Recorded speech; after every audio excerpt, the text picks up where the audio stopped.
नमस्कार, live India में आपका स्वागत है। मैं सम्राट। रोजगार सृजन पर पोस्ट बजट वेबिनार को वर्चुअली संबोधित करते हुए प्रधानमंत्री नरेंद्र मोदी ने कहा कि इस बजट में घरेलू और अंतर्राष्ट्रीय पर्यटन को बढ़ावा देने के लिए कई फैसले लिए गए हैं।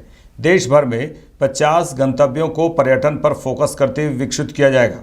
इन गंतव्यों में होटल को इंफ्रास्ट्रक्चर का दर्जा दिए जाने से ईज ऑफ टूरिज्म बढ़ेगा, स्थानीय रोजगार का भी बढ़ावा मिलेगा।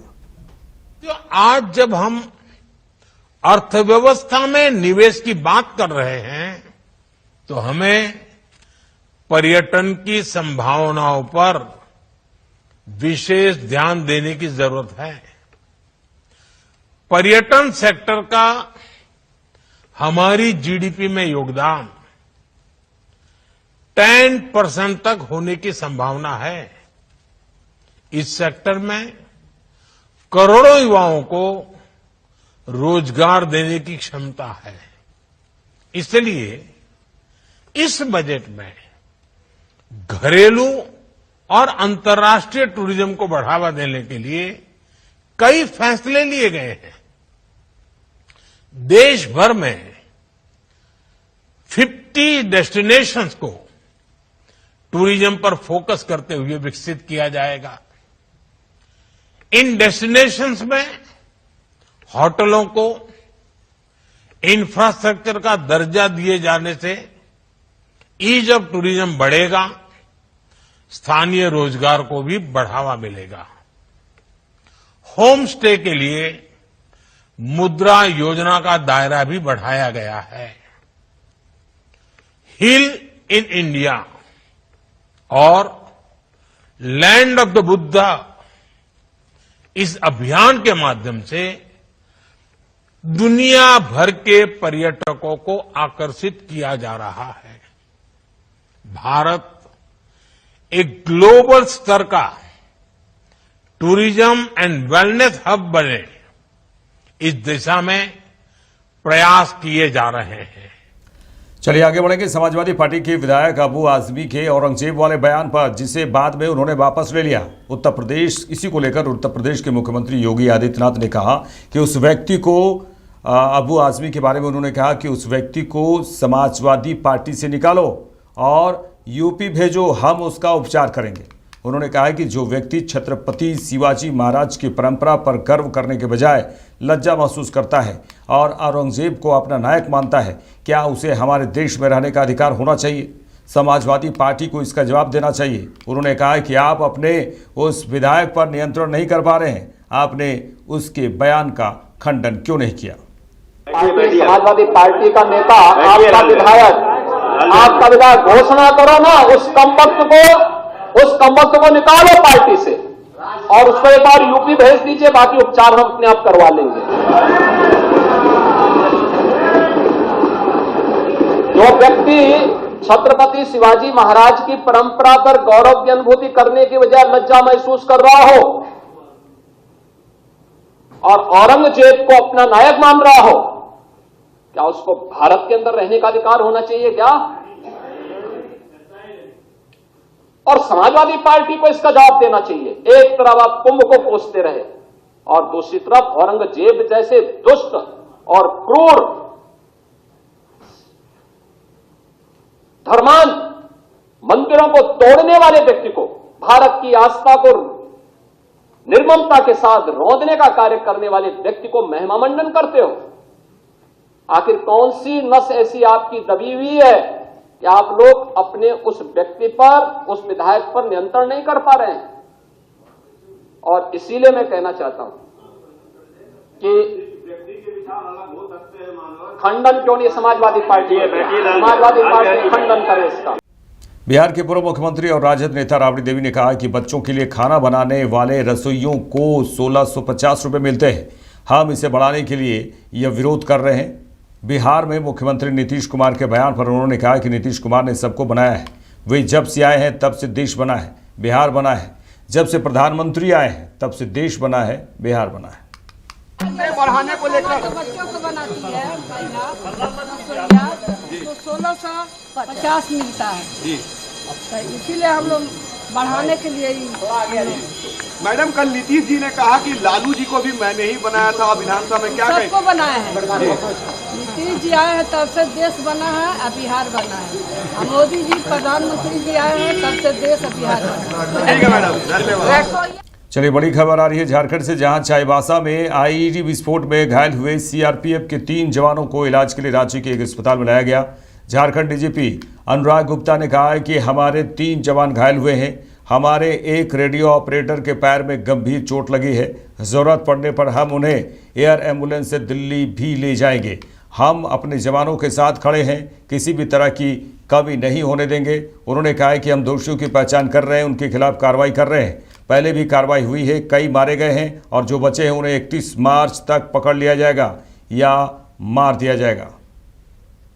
3 जवान इंजर्ड हुए हैं हमारे, एक रेडियो ऑपरेटर, उस पे पैर पे ज्यादा चोट है, उस पे हमारे को डॉक्टर साहब ने बताया कि कुछ सर्जरी अभी करेंगे और सर्जरी के बाद स्टेबलाइज करेंगे। यदि ठीक हो जाता है तो वेरी गुड, और अगर जरूरत पड़ेगी तो हम लोग इनको तुरंत बाई एयर एम्बुलेंस हम लोग दिल्ली भी भेज सकते हैं। तो अभी हम वेट कर रहे हैं, अभी इनका सीटी स्कैन वगैरह हो रहा है, जो ज्यादा इंजर्ड है उसका सीटी स्कैन हो रहा है, सीटी स्कैन की रिपोर्ट आ जाती है, एक्सरे की रिपोर्ट आ जाती है, उसके बाद डॉक्टर लोग जैसा निर्णय लेंगे वैसा हम लोग करेंगे। हम लोग पूरा सपोर्ट में खड़े हैं हमारे जवानों के साथ में, और किसी प्रकार की कोई कमी हम इन लोग को नहीं होने देंगे। सर लगातार एक तरह से विशेष अभियान चल रहा है चाईबासा जी, चल रहा है। क्या इस पर चेतावनी होगी जो जिस तरह से नक्सली के मंसूबे बढ़े हुए हैं? देखिए ऐसा है ना कि मंसूबा कोई बड़ा नहीं है इनका। अब तो मैंने पहले बताया कोई भी आर्म्ड एनकाउंटर लोग नहीं कर सकते हमारे साथ। जब भी फायरिंग होती है हमारी ओर से होती है। इनके पास ना गोला है ना बारूद है, कुछ नहीं है। ये कुछ पुराने माइंस इन लोगों के द्वारा लगाए गए हैं जो कि समय से वो विस्फोट होते रहते हैं। हम लोग पूरे एहतियात बरतते हैं, फिर भी हर जंगल के हर रास्ते को पूरी तरह से क्लियर करना संभव नहीं है। इसी क्रम में ये घटना घटी है। हम लोग दोषियों को चिन्हित कर रहे हैं, हम लोग इन पे कार्रवाई कर रहे हैं। पहले भी कार्रवाई हुई है, बहुत सारे इनके मारे गए हैं, और जो बाकी बचे खुचे 2, 4, 5, 10, 20 जो भी है, इनको भी मेरा टारगेट था 31 मार्च का। आज है 5 मार्च, 25 दिन और है। उम्मीद करते हैं कि इस बीच में हम लोग कुछ और लोगों को पकड़ लेंगे या मारे जाएंगे। सर इंजर्ड में कोई ऑफिसर भी है या? एक ऑफिसर है उसमें इंजर्ड, असिस्टेंट कमांडेंट है, लेकिन उनको चोट कम है। ज्यादा चोट एक रेडियो ऑपरेटर को है जिसके पैर के नीचे में ठीक नीचे ब्लास्ट हुआ है, तो उसके एंकल में इंजरी है। अभी डॉक्टर लोग उसका एक्सटेंट ऑफ इंजरी का असेसमेंट कर रहे हैं, उसके हिसाब से आगे कार्रवाई पर निर्णय लिया जाएगा। सर लगातार जिस तरह से ये लोग आईडी, नए आईडी है या पुराने जिस तरह से? पुराने आईडी है, कोई नया आईडी नहीं है इसमें। इनके पास ना बारूद है, ना गोला है, ना बंदूक है, हथियार कुछ भी नहीं है। पुराने आईडी के सहारे लोग चल रहे हैं, और वो भी मुझे उम्मीद है कि बहुत जल्दी इन लोग को हम लोग क्लियर कर देगा। ओके। केंद्रीय मंत्रिमंडल ने आज राष्ट्रीय रोपवे विकास कार्यक्रम पर्वतमाला परियोजना के तहत उत्तराखंड में सोनप्रयाग से केदारनाथ तक 12.9 किलोमीटर लंबी रोपवे परियोजना के विकास को मंजूरी दे दी। केंद्रीय मंत्री अश्विनी वैष्णव ने कहा कि इसका सबसे बड़ा फायदा यह होगा कि अभी जो यात्रा 8-9 घंटे में पूरी होती है वह घटकर 36 मिनट की हो जाएगी। इसमें 36 लोगों के बैठने की क्षमता होगी। सुविधा रहेगी, इसीलिए एक साथ सारे डिटेल्स यहाँ पे रख दिए। जो बड़ा फायदा होगा वो ये होगा कि जो आज 8 से 9 घंटे की जर्नी है वो 36 मिनट्स की जर्नी हो जाएगी। 8 to 9 आवर्स की जो जर्नी है that will become a journey of 36 minutes. और ये जो टेक्नोलॉजी इसमें लगाई गई है that is called 3S technology. इसमें 3 केबल होते हैं एक साथ। 3 केबल में एक केबल हॉलेज का काम करता है, 2 केबल उसको सपोर्ट करते हैं पूरे गंडोला को। और जो गंडोला है वो अपने आप में एक मिनी बस जैसा है। 36 लोगों के बैठने की कैपेसिटी उसमें, 36 लोगों के बैठने की कैपेसिटी, ऑलमोस्ट लाइक एक छोटी सी बस के जैसा है। अच्छा, बहुत स्मूथली, और ये बहुत सेफ टेक्नोलॉजी है।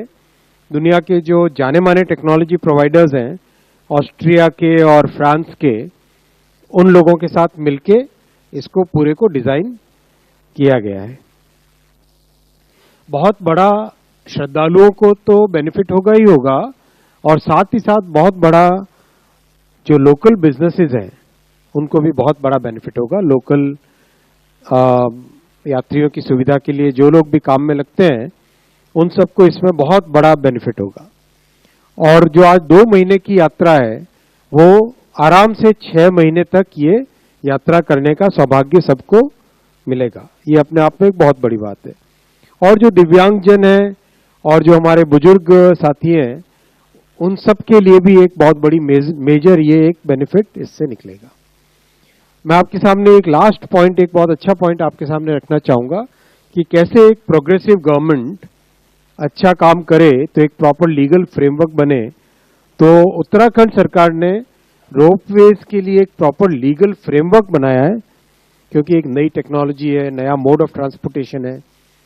तो उस फ्रेमवर्क के तहत इसका कंप्लीट ऑपरेशन मेंटेनेंस होगा।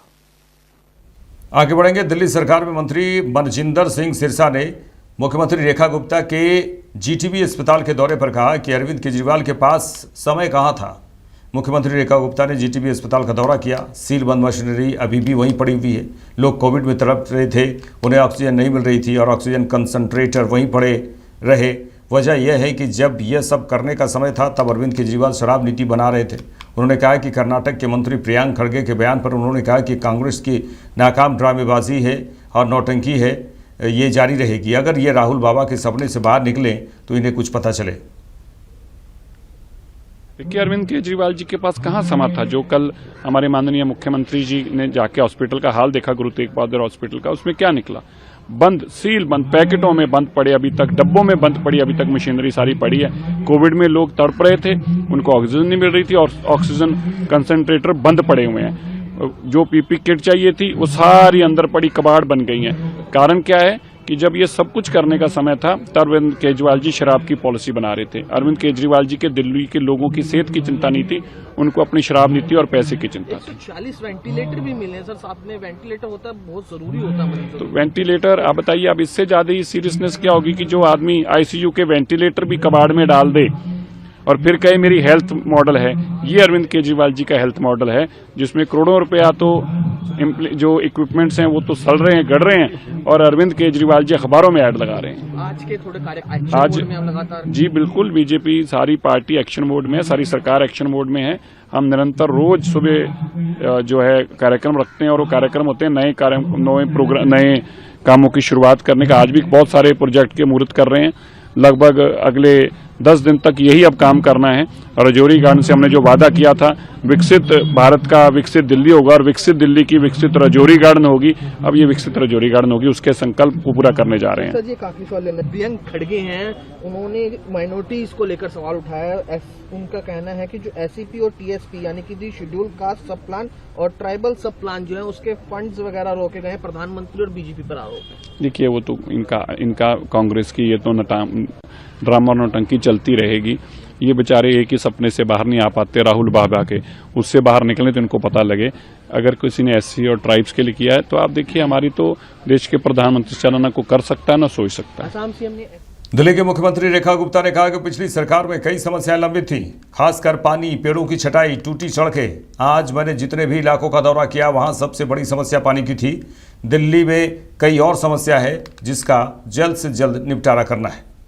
देखिए, बहुत सारी समस्याएं पिछली सरकार में ऐसी लंबित थी, विशेष रूप से पानी की, विशेष रूप से पेड़ों की छटाई की, सड़कें जो टूटी हुई हैं। सालों से दिल्ली की जनता समेत मेरी कॉन्स्टिट्यूएंसी के ये इंतजार कर रहे थे कि कब ये मौका आए कि ये काम हो। आज जितने भी एरिया को मैंने विजिट किया, सबसे बड़ी प्रॉब्लम वहाँ पानी की है। तो आज जल बोर्ड के अधिकारी, पीडब्ल्यूडी के अधिकारी, फॉरेस्ट के अधिकारी, दिल्ली में छोटी छोटी छटाई के लिए दिल्ली की जनता को परेशान होना पड़ता है। बुजुर्ग दुखी होते हैं, बड़े दुखी होते हैं। तो इन समस्याओं को समाधान देने के लिए, और विशेष रूप से दिल्ली में जो डॉग्स का प्रॉब्लम है, वो पूरी दिल्ली के लिए एक बहुत बड़ा मीनार है। इस पे हमें बहुत ज्यादा काम करने की जरूरत है, एक्सपर्ट की राय लेने की जरूरत है, कानूनविदों से भी हमें बात करनी पड़ेगी। परंतु पशु अधिकार पे भी दिक्कत ना हो, परंतु दिल्ली की जनता जो त्रस्त है उनके लिए भी हम मदद कर पाए, मेरा ऐसा सोचना है। Sir please.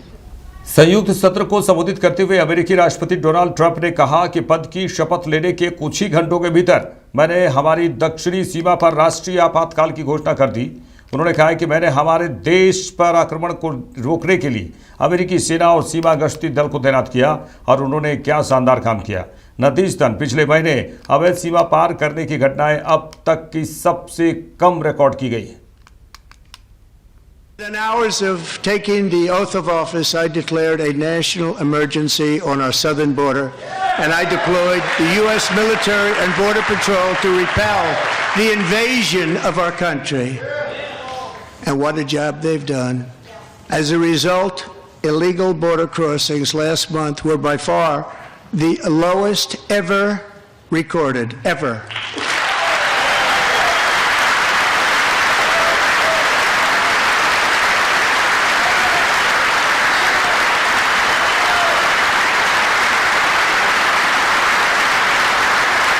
They heard my words and they chose not to come. Much easier that way. In comparison, under Joe Biden, the worst president in American history, there were hundreds of thousands of illegal crossings a month, and virtually all of them, including murderers, drug dealers, gang members, and people from mental institutions and insane asylums, were released into our country. Who would want to do that? This is Baspa प्रमुख मायावती ने अपने भतीजे के साथ साथ अपने भाई आनंद को भी हटाया। ये भतीजे आकाश आनंद की बात कर रहे हैं और इसको हटाया गया है, इसको निकाला गया है पार्टी से। वहीं केंद्रीय मंत्री रामदास अठावले ने कहा कि अगर आकाश आनंद जो उनके भतीजे हैं बाबा साहेब भीमराव अम्बेडकर के मिशन को आगे बढ़ाना चाहते हैं तो उन्हें रिपब्लिकन पार्टी ऑफ इंडिया में शामिल होना चाहिए। अगर आकाश आनंद पार्टी में शामिल होते हैं तो रिपब्लिकन पार्टी ऑफ इंडिया को यूपी में और मजबूती मिलेगी। और इसे कई पार्टियों के कार्यकर्ताओं ने आरपीआई में प्रवेश किया है, इसलिए आज मैं यहाँ लखनऊ में आया हूँ। उसके साथ साथ जो आकाश आनंद जी है, जो मायावती के भतीजे हैं, उनको मायावती ने मतलब उनको पार्टी से निकाला है। तो आज मैं उनको आह्वान करना चाहता हूँ कि बाबा साहब का मिशन अगर अपने को आगे बढ़ाना है तो हम सब लोग एक साथ आकर आगे बढ़ा सकते हैं। और रिपब्लिकन पार्टी ऑफ इंडिया बाबा साहब की पार्टी है, इसलिए Akash Anand ji Republican party join करे।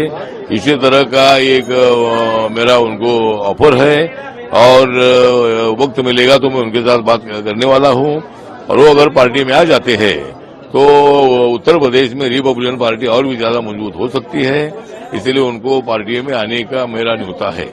पहले पदों से हटाया गया, फिर पार्टी से निष्कासित कर दिया गया।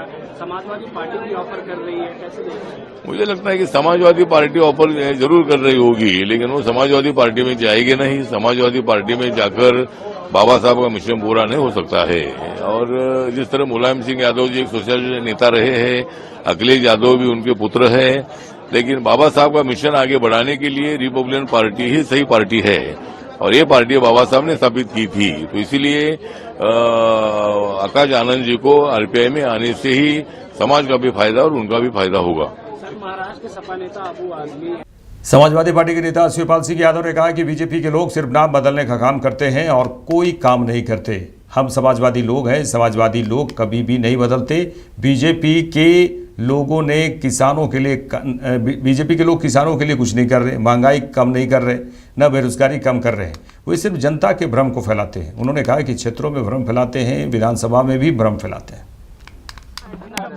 नाम बदलने की मांग हो रही है, लक्ष्मी नगर करने की मांग कर रही है। ये क्या देखिए, भारतीय जनता पार्टी के लोग केवल नाम बदलने का काम करते हैं और कोई काम तो करते नहीं, केवल नाम बदलते हैं। अब देखना कहीं हमारा और तुम्हारा नाम न बदल दें। और रोज सदन में देख रहे होगे हमारा नाम तो चच्चू चच्चू कह करके माला जपते रहते हैं, तो कहीं आपका हमारा नाम में डाल चाहते हैं, इस वजह से बार बार आपकी ओर इशारा होता है। अरे हम लोग समाजवादी हैं, समाजवादी पार्टी लोग कभी बदलते नहीं। लेकिन लोहिया के नाम को लेकर कहा कि आदर्शों से बहुत दूर है। नाम इससे पहले भी देखा गया, को बयान दिया है कि लोहिया के आदर्शों को लेकर समाजवादी पार्टी बहुत दूर है। देखिए, ये लोग भारतीय जनता पार्टी के लोग न तो किसानों के काम करते हैं, न महंगाई पर रोक लगाते हैं, न तो बेरोजगारी पर काम करते हैं। तो ये केवल जनता में भ्रम फैलाने का काम करते हैं, क्षेत्रों में भ्रम फैलाते हैं और यहाँ सदन में झूठ बोल करके भ्रम फैलाने का काम करते हैं। अनशन को लेकर क्या कहेंगे? अनशन को लेकर सवाल उठे हैं, सपा अध्यक्ष ने एक वीडियो भी पोस्ट किया है आज। देखिए, ये कोई राजनीतिक मुद्दा नहीं है, केवल यहाँ मुख्यमंत्री जी राजनीतिक मुद्दा बनाना चाहते हैं। सर, हाथरस रिपोर्ट आज सबमिट होगी, जो स्टैम्पीड हुआ था उसको लेके पटल पे रखा जाएगा।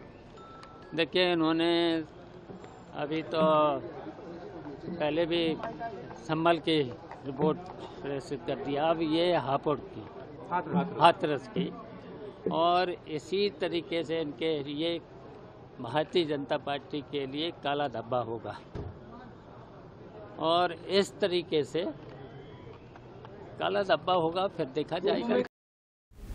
मेरे साथ इस बुलेटिन में इतना ही। देश दुनिया की तमाम खबरों के लिए देखते रहिए लाइव इंडिया। नमस्कार।